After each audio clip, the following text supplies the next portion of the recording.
소장도 이분과 함께 럭키한 전략 세워보겠습니다. 이 시간 MTNW 김도영 어드바이저와 함께 할게요. 위원님 안녕하세요. 네, 안녕하십니까. 네, 반갑습니다. 양지수 탄력을 반납해가고 있는 구간에서 오늘 다시 한번 반도체 강세가 두드러지고 있습니다.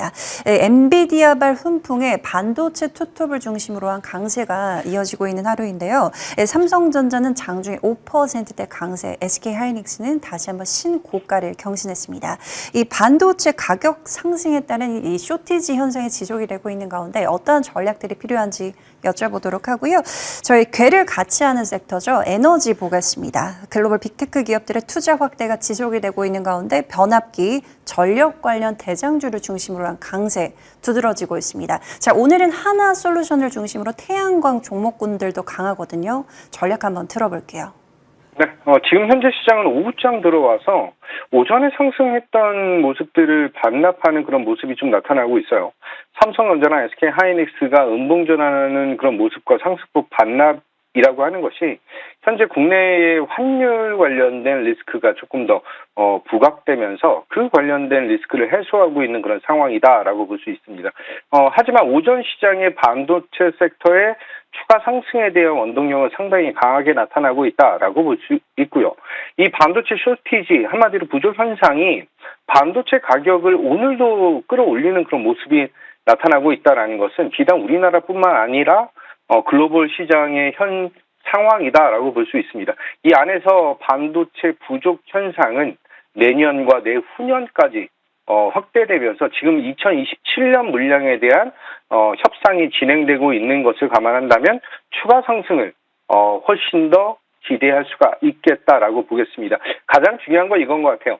메모리 3사죠. 삼성전자, SK하이닉스, 마이크론이 HBM 라인을 증대하면서 레거시 부분에 라인을 축소하면서 나타나는 그런 현상이고요. 가격 상승으로 인한 마진율 확대로 4분기 그리고 2026년에 대한 실적 개선까지 기대감을 높일 수가 있는 상황이다라고 보겠습니다. 자, 아침에 추천드렸던 종목이에요. SK하이닉스. 지금 현재는 음봉전환에서 상승폭을 반납하다 보니 너무 많이 밀리는 거 아니야라고 볼 수가 있습니다. 어떻게 보면은 지금 현재 오늘도 상승폭을 보여줬던 구간이 과열권에 들어갈 수 있었던 구간이었다라고 본다면 5일선에 대한 지지 여부를 받으면서 지속적인 성장, 상승을 보여줄 가능성에 무게를 두겠다라고 볼 수가 있고요. 현재 외국인들의 선물 포지션 자체가 아직은 순매도적인 측면에서 매수에 대한 우위를 조금씩 늘려나가고 있기 때문에 회복에 대한 속도는 굉장히 빠르게 나타날 수가 있겠다라고 볼 수 있습니다. 반도체 쇼티지에서 가장 강력한 상승. 한마디로 지금 현재 고점 64만 원 구간에서 매수하신 분들도 지금 현재는 시장의 최고 대장인 SK하이닉스로 플레이를 하셔야 되는 그런 상황이다라고 말씀드리면서 여전히 77만 원 안내를 드리도록 하겠습니다. 자, 오후장 들어와서 어떻게 보면은 에너지 섹터, 이전에는 뭐 변압기라든지 전선이라든지 이런 쪽에 대한 니즈를 확대했었던 시장이 이제 다시 한번 얘기가 나오고 있는 것이 글로벌 빅테크 기업들의 투자 확대죠. 이 안에서 미국 정부의 셧다운 해소 기대를 반영하면서 이 AI 산업에서 에너지 산업에 대한 니즈가 확대되고 있다라고 보시면 될 것 같아요. 변압기 부분도 오전장에는 좋았는데 오후장에서는 음봉전환하는 그런 모습들이 좀 속속들이 나타나고 있고요. 조금 아쉬운 부분은 두산 에너빌리티는 마이너스 전환을 보여주고 있는 반면 한전 KPS라든지 한전 기술은 플러스적인 측면을 보여주는 것은 아직 수급적인 측면, 한마디로 셧다운 관련된 이슈가 완전 마무리된 이후부터 움직임을 강하게 보여줄 수 있는 그런 구간이다라고 말씀드리면서 가스터빈 시장은 계속해서 쇼티지, 부족 현상을 통해 수주 모멘텀에 대한 확대를 기대하겠다. 이렇게 말씀드리겠습니다. 중요한 건 오늘 시장에서 이 에너지 섹터의 대장이 누구이냐라고 한다면 바로 한국전력이다라고 말씀을 드리겠습니다. 특히 이제 국내 원전의 원팀 코리아의 대장격인 친구이죠. 그러면서 체코에 이어서 추가 원전 수출에 대한 준비를 하고 있다라고 하는 그 이슈 플러스 무탄소 암모니아에 대한 발전 기술 고도화에 대한 협력 강화를 하고 있다라고 하는 얘기가 나오면서 수익성에 대한 기대감, 한마디로 지금 현재 삼성전자랑 SK하이닉스 또 한국전력 이렇게 시장에서 완전 초대장주 위주로의 플레이가 확대되고 있다라고 보셔야 될 것 같습니다.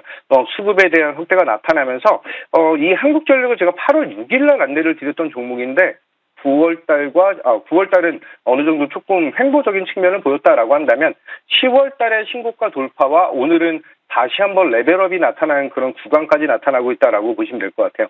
5만 원이라고 하는 가격에 대한 돌파를 보여주는 것은 상당히 유의미한 그런 흐름을 보여주고 있다라고 말씀드리면서 당연히 이 반도체 산업과 에너지 섹터의 동반적인 상승은 지속될 것이다. 이렇게 말씀드리겠습니다. 네. 오늘 오후장 럭키세븐 공략주로 바이오를 가져오셨습니다. 가져오신 이유 한번 들어볼까요? 이제는 약간 빈집에 대한 모멘텀 그리고 단기적인 차익 실현에서 재공략할 수 있는 그런 타이밍이다라고 본다면 이제 뭐 바이앤홀딩보다는 트레이딩 관점으로 대응할 수 있는 그런 포인트이다라고 말씀드리겠습니다. 오늘 추천드릴 제약바이오 종목은 에이프릴 바이오 안내드리도록 하겠습니다. 동사가 에보뮤니 나스닥 상장을 통해서 약 2,100억 정도에 대한 자금을 조달을 했어요. 그러면서 이제 인상에 대한 자금을 확보를 했다라고 본다면 파트너사인 동사의 사파 플랫폼에 대한 가치가 동시에 부각도를 높일 수 있는 그런 타이밍이다라고 볼 수 있죠. 한마디로 동사의 차세대 단백질 치료제 플랫폼으로 재평가를 보여줄 수 있다는 점과 대표가 얘기하는 것은 추가적인 기술 이전에 대한 물질을 3개 정도를 더 확보하고 있다라고 본다면 추가 기술 이전에 대한 모멘텀도 상당히 매력적으로 보여줄 수가 있겠다라고 보겠습니다. 자, 차트적으로 보게 된다라고 한다면 10월 달에 굉장히 큰 변동성을 보였던 자리에서 11월 달 초 다시 한번 신고가 돌파가 나타났는데 이 신고가 돌파를 반납하면서 21선에 대한 지지 여부를 확인하고 있는 그런 구간이다라고 볼 수 있습니다. 저는 현재 32,000원 구간에서는 충분히 매수가 가능한 구간이다라고 말씀드리면서 1차 목표 가격은 전 고점 라인인 38,000원을 안내 드리고요. 손절 라인은 3만 원 잡고 대응하겠다. 이렇게 안내 드리겠습니다. 네, 오늘 오후장 공략주로 에이프릴 바이오 받아보겠습니다. 32,000원대 매수가 포인트 언급 주셨고요. 목표가는 전 고점 부근 38,000원까지 흐름 기대해 보도록 하겠습니다. 자, 위원님 전략 볼까요? 두산 볼게요. 지난 8월에 공략을 해주셨던 종목이죠. 금일 급등하면 황제주 탈환에 성공했는데요. 신고가를 다시 한번 경신했습니다. 자, 보유하신 분들 얼마까지 더 추가적으로 바라볼 수 있는지 궁금하고요. 저희 넷패스 볼게요. 지난 9월 공략주였죠. 목표가 달성 이후에 박스권 흐름 이어지고 있습니다. 추가 전략 한번 들어볼까요? 네, 두산은 전일자 실적 발표를 진행을 하면서 실적 쇼크가 나타나는 그런 모습, 어떻게 보면은 예상했던 실적이 나왔는데 이 두산이라고 하는 종목에 집중을 하셨던 분들은 실적이 좋지 않게 나오는 것을 오히려 기다리신 것이 아닌가라고 볼 수가 있습니다. 그를 통해서 3분기 대비해서 4분기의 기저 효과를 기대할 수 있다라고 하는 점.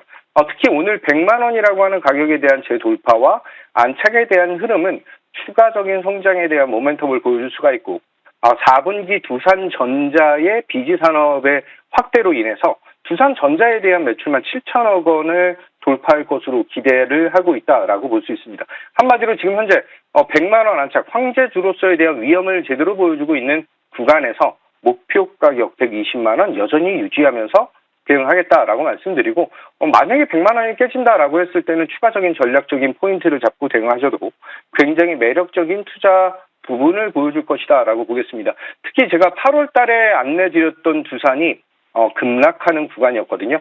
이제 10월달, 11월달 그리고 4분기 대장의 자리를 제대로 보여주지 않을까 이렇게 말씀드리고요. 추가적으로 넷패스 관련된 이슈가 넷패스가 다시 한번 반도체 섹터의 상승을 통해서 신고가에 대한 영역을 다시 한번 재트라이하고 있다라는 것은 상당히 고무적이고요. 낸드 시장에 대한 가격이 급등하고 있다라고 보시면 될 것 같습니다. 그를 통해서 9월 달부터 공략하신 분들은 지금은 시장 조정에 따라서 조정을 받았다라고 본다면 충분히 전고점 돌파 기대하면서 21,000원까지 홀딩 안내드리도록 하겠습니다. 네, 두산 목표가 120만 원까지 홀딩해 보도록 하고요. 넷패스는 21,000원 체크하면서 대응해 보도록 하겠습니다. 지금까지 MTNW 김도영 어드바이저와 함께했습니다. 말씀 고맙습니다. 감사합니다.